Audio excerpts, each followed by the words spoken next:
Shauku ilikuwa ni kubwa sana na matarajio yalikuwa ni makubwa pia kutokana na kile ambacho tayari Young Africans walishakitangaza kuhusu usajili mkubwa, usajili ambao ni kama tufani ambayo ilitikisa bahari ya soka barani Afrika kwa kumsajili nyota ambaye ni mfungaji bora muda wote wa ligi kuu ya Afrika Kusini, nahodha wa timu ya taifa ya Namibia kwa maana ya Peter Shalulile. Huu ni usajili ambao baada ya kutangazwa kwake ulikwenda kushtua watu wengi sana, na hatimaye kama kuna watu wanaamini kuwa kuona ni kuamini, basi uwezekano mkubwa wa watu leo kuamini upo, kwa sababu watu watakwenda kuona kwa macho yao Peter Shalulile akiwa mbele ya wana Young Africans, akiwa mbele ya waandishi wa habari, na atazungumza na waandishi wa habari kwa ajili ya kuzungumza kile ambacho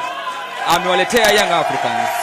matarajio yake ndani ya Yanga na nini ambacho wana Yanga watarajie kutoka kwake. Shangwe ambalo unalisikia ni la wanachama wa Young Africans, mashabiki wa Young Africans ambao wamejitokeza katika jengo hili la kihistoria, jengo ambalo ni la klabu iliyobeba historia katika soka la Tanzania, lakini ni klabu ambayo si tu kwamba ni mabingwa wa muda wote wa ligi kuu ya Tanzania, lakini wamesajili nyota bora kuwahi kutokea katika soka la Afrika Kusini na Afrika kwa ujumla. Anazungumzwa Shasha Boy Peter Shalulile, na waliowasili kwa sasa